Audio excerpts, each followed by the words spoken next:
Começa agora um programa que traz tudo sobre o livro mais lido em todos os tempos. Apresentamos O Som do Livro.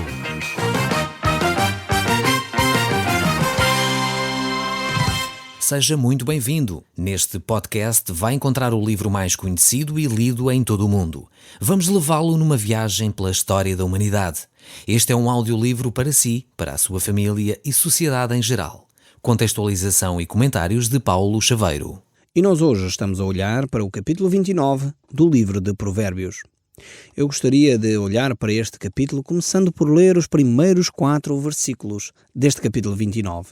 Diz assim a palavra de Deus: O homem, muitas vezes repreendido, endurece a cerviz. Será quebrantado de repente sem que haja cura. Quando se multiplicam os justos, o povo se alegra. Quando, porém, domina o perverso, o povo suspira. O homem que ama a sabedoria alegra o seu pai, mas o companheiro das prostitutas desperdiça os bens. O rei justo sustém a terra, mas o amigo de impostos a transtornará.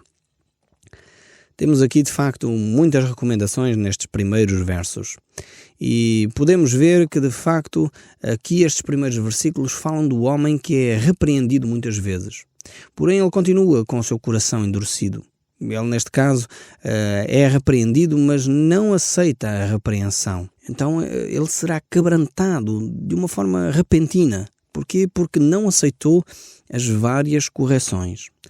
Nós devemos estar atentos às correções que Deus nos faz e que outras pessoas nos fazem.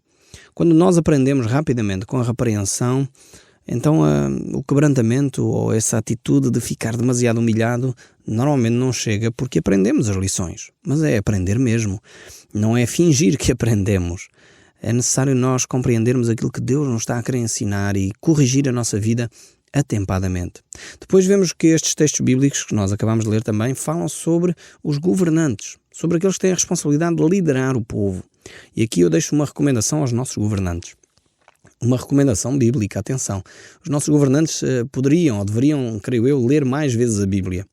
Se eles o fizessem, se lessem mais vezes o livro de Provérbios, provavelmente os nossos governantes e o nosso país estaria bem mais equilibrado na sua justiça, bem mais equilibrado nas suas contas. Certamente o nosso povo viveria de uma forma muito mais suave se os nossos governantes valorizassem as Escrituras, valorizassem a Bíblia. Então eu deixo aqui uma recomendação ao nosso primeiro-ministro, aos ministros das Finanças. Vejam o que o texto bíblico diz. O governante ou o rei justo sustém a terra, mas o amigo de impostos a transtornará. Então o que a Bíblia está a recomendar aos nossos governantes, ao nosso primeiro-ministro, presidente da República, ministro das Finanças, é que os impostos não é a única forma de terminar com o déficit público. O que o texto bíblico nos está a ensinar é que um governante sábio não sobrecarrega o povo com impostos unicamente, mas cria riqueza de outras formas. Então é necessário, de facto, termos criatividade e orar para os nossos governantes terem essa criatividade para implementarem medidas que vão gerar riqueza na nação e, dessa forma, diminuir o déficit público. Não basta aumentar os impostos. Aumentar os impostos só vem trazer transtorno à terra, diz o texto bíblico. Como era bom, eu espero que o nosso primeiro-ministro esteja a ouvir o nosso programa e, desta forma, retirar as lições para a sua governação também. Por isso o texto bíblico prossegue. Eu não quero terminar aqui, o programa não é só para os governantes, é para a população em geral, para si que me está a ouvir desse lado e provavelmente não é ministro nem deputado, mas que tem certamente lições para retirar aqui dos textos bíblicos. Vejamos então o que diz as Escrituras. O homem que lisonjeia o seu próximo, arma-lhe uma rede aos passos. Aqui mais uma vez a palavra lisonjeia, já disse isso no outro programa, continuo a dizer, seria traduzido para o português corrente como dar graxa. Desculpem uma expressão tão popular, mas no fundo assim entendemos melhor o que é que quer dizer lisonjeia. Lisonjeia é aquela atitude, como costumamos dizer em bom português, de alguém que anda a lamber botas, alguém que está a dar graxa, alguém que está constantemente a elogiar a outra pessoa, mas na realidade não sente profundamente aquilo que está a dizer. Então essa pessoa arma uma rede aos passos de com quem ele está a lidar. É preciso adverter tomar atenção, aquela pessoa que faz constantemente elogios, sempre a elogiar, realmente temos de tomar atenção. Agora, ao elogio sincero, o texto bíblico não está a dizer para deixar de dar elogios, não é isso. Devemos elogiar, é fundamental elogiar, mas quando nós fizermos esse elogio, que seja sincero, que saia do fundo do nosso coração. Eu creio que é algo fundamental o elogio. Devemos fazê-lo e encorajar as pessoas que estão a fazer coisas positivas, mas fazê-lo com sinceridade. Quando é sincero, então não é dar graxa, não é lisonjear, e por isso mesmo vale a pena dar esse elogio.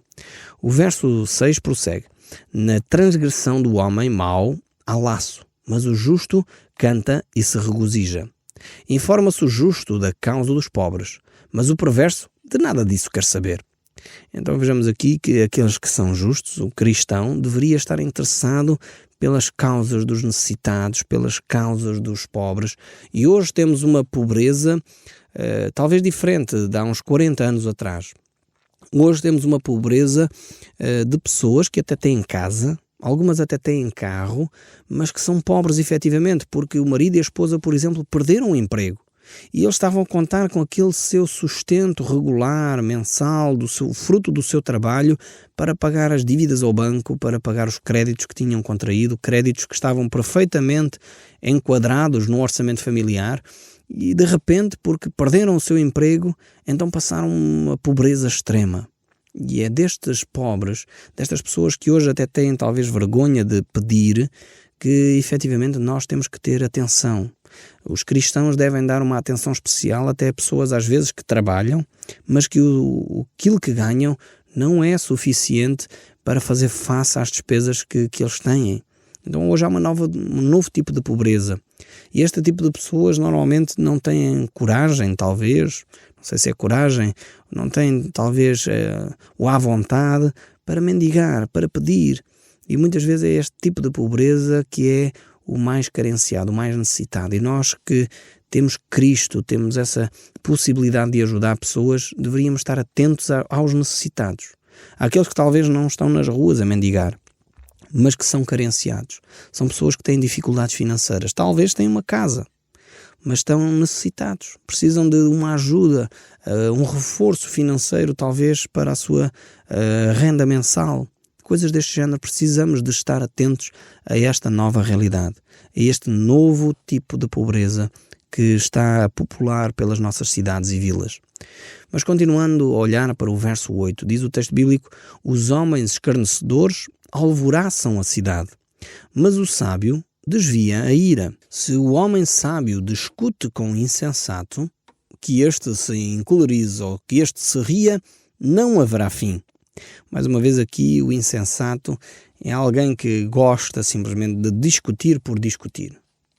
Simplesmente quer uma boa discussão, quer um bom argumento e não chega a lado nenhum. De facto, o sábio deve ter a sabedoria suficiente para não entrar em discussão com o insensato. O verso 10 prossegue: os sanguinários aborrecem o íntegro, ao passo que, quando aos retos, procuram tirar-lhe a vida. Vejamos bem aqui esta imagem que Salomão descreve, mostrando que há pessoas de facto de mal.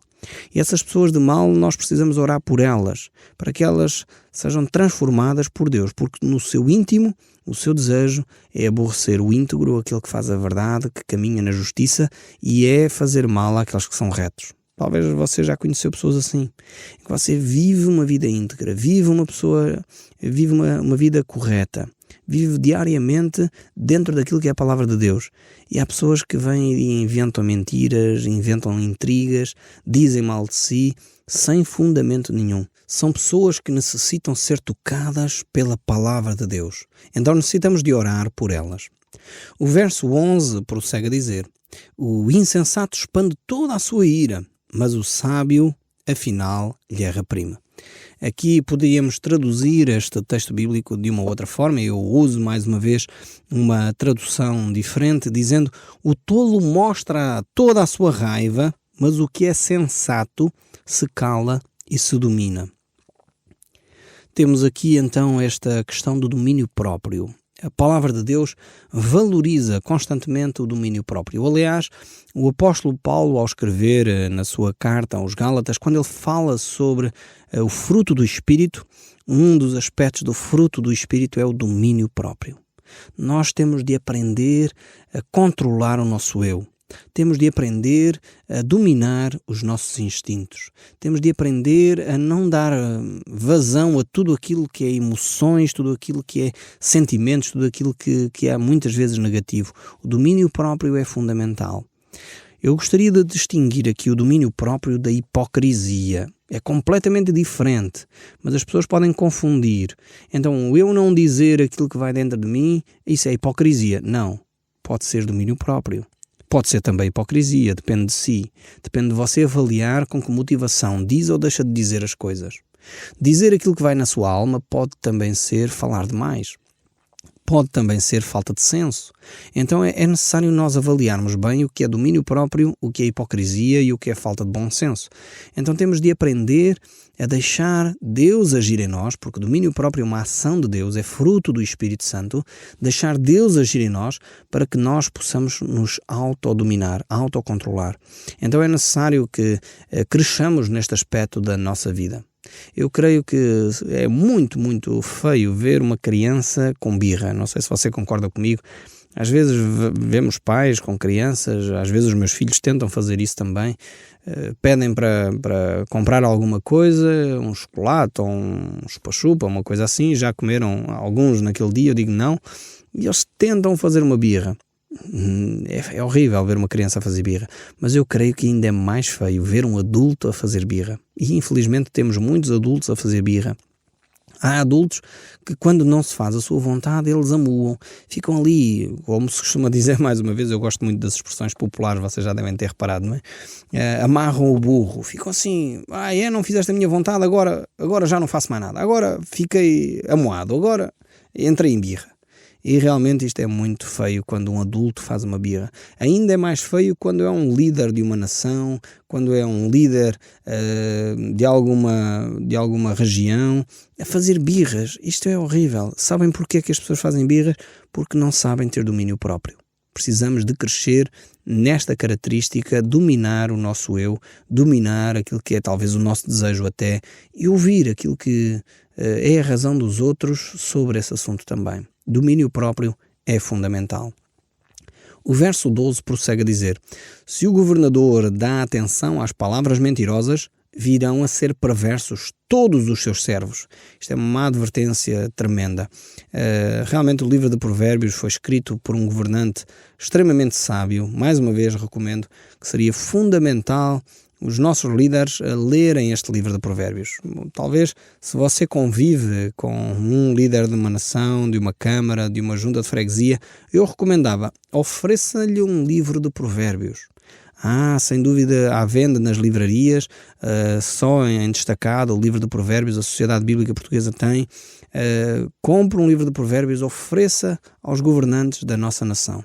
Tem conselhos tremendos para estas pessoas que têm a responsabilidade de conduzir politicamente o nosso país. Se eles derem ouvidos às mentiras, todo o país se vai corromper. Precisamos, de facto, de orar pelos nossos governantes para que eles não deem ouvidos a mentiras, a fábulas, a coisas que vão conduzir a nossa nação à desgraça. O verso 13 prossegue a dizer: o pobre e o seu opressor se encontram, mas o Senhor é que dá luz aos olhos de ambos. Aqui poderíamos dizer que é Deus quem cuida, quer daquele que tem muito dinheiro, quer daquele que não tem dinheiro. É Deus quem mostra ao pobre e ao rico, ao patrão e ao empregado, àquele que tem poder e àquele que tem que cumprir ordens. É Deus quem ilumina e dá conhecimento. É Deus quem mostra o caminho da vida. E por isso mesmo precisamos de aprender a viver debaixo das orientações de Deus. Quando alguém que tem poder, dinheiro, é uma entidade patronal, vive dentro da justiça, de uma justiça equilibrada, de uma justiça justa, correta, verdadeira, de facto isso promove vida à sua volta. Quando aquele que é pobre vive da mesma forma, de uma forma íntegra, procurando os interesses daquela pessoa para quem trabalha, procurando viver e fazer o seu melhor como profissional, Deus vai trazer a recompensa. Infelizmente essa ideia de que, ok, eu estou num local de trabalho e vou retirar o máximo que posso do meu patrão porque ele tem muito, isso não é uma atitude cristã. Você não tire nada daquilo que é do seu patrão, não rouba os lápis no escritório, não rouba as resmas de papel do escritório, não rouba o material lá da fábrica, porque aquilo tem dono, pertence a alguém, a menos que lhe deem autorização para levar. Vale a pena você cuidar dos interesses da entidade patronal. Vale a pena você que é patrão cuidar dos interesses do seu empregado, porque quando cada um cuida daquilo que é importante para o outro, a empresa vai florescer, vai crescer, aquela empresa vai dar produtividade e vai certamente dar lucro. Vai ser uma empresa que vai ser importante no mercado do nosso país. Vale a pena vermos estes textos bíblicos e aplicarmos à nossa vida.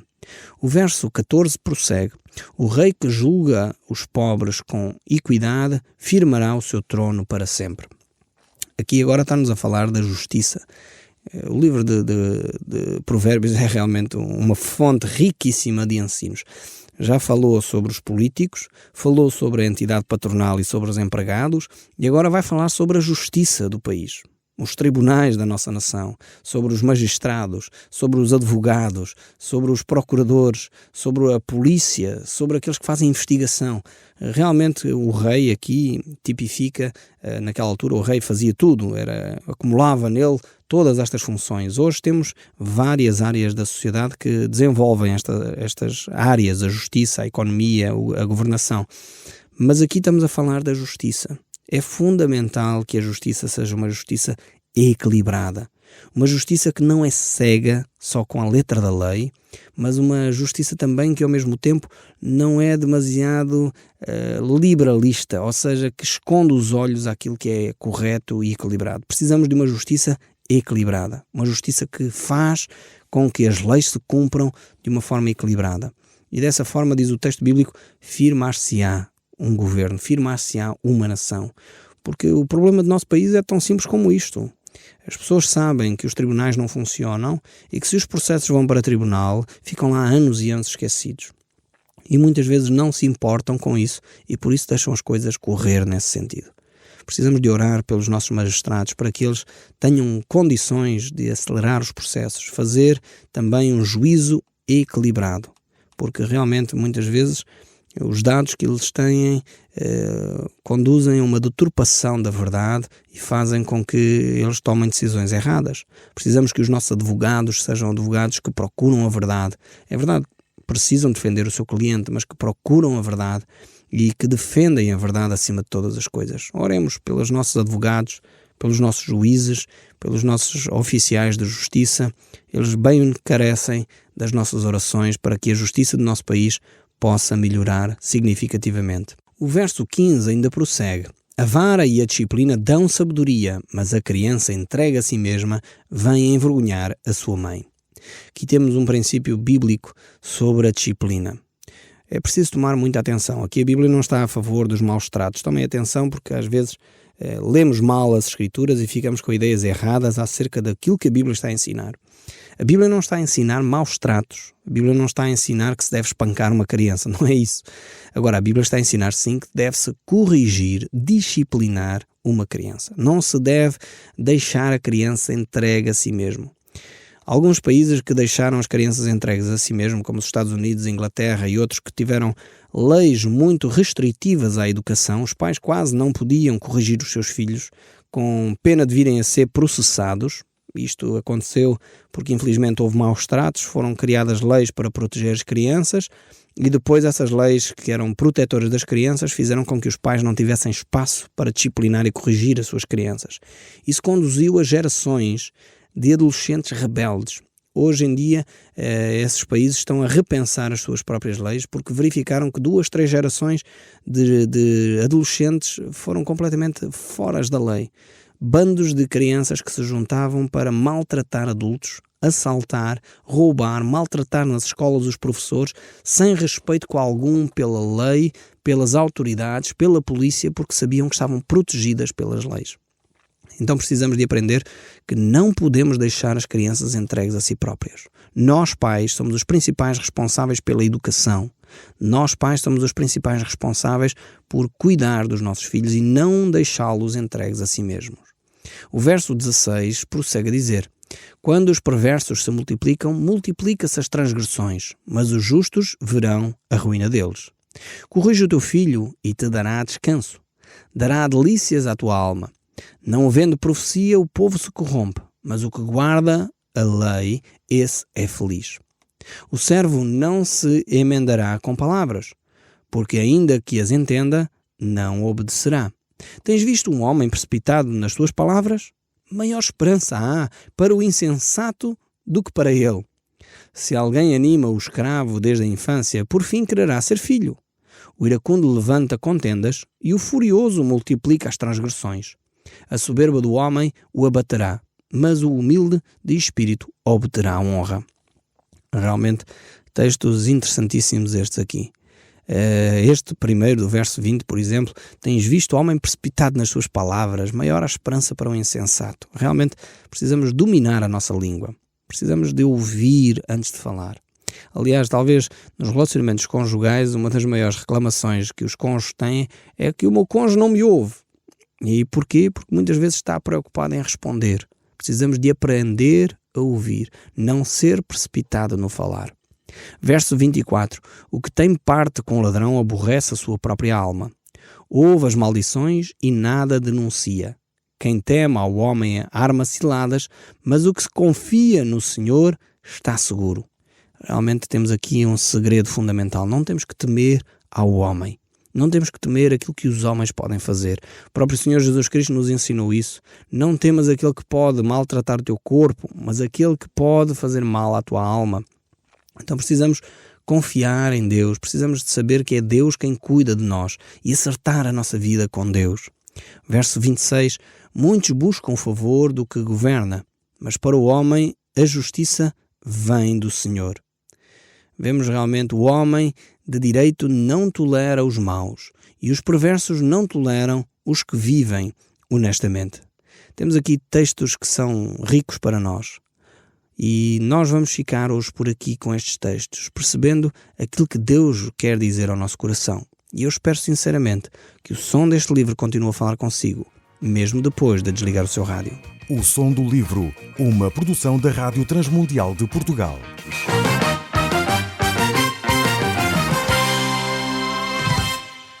RTM. Conhece todos os nossos programas em rtmportugal.org. Uma produção da Rádio Transmundial de Portugal.